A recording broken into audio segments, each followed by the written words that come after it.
So for problem 2 on test 3, we have to find the possible range of the limitations. So how we're going to do that is to solve 2p over 500 minus 2p less than 1.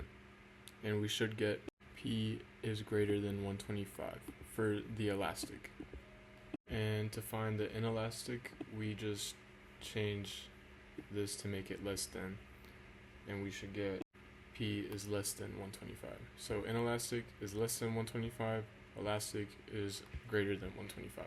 And so to find unit elastic, we have to make it equal to, so we can solve that right now. So our answer will be p equals 125 for unit elastic. For problem 3, it is asking us to find the area under the curve y of x equals 9 minus x squared between the points x equals 0 and x equals 3. And to find the area under this curve, we're going to use the definite integration, which I'll write right now. So this equation tells us we need to compute the integral of 9 minus x squared and then apply it to the limits 0 and 3.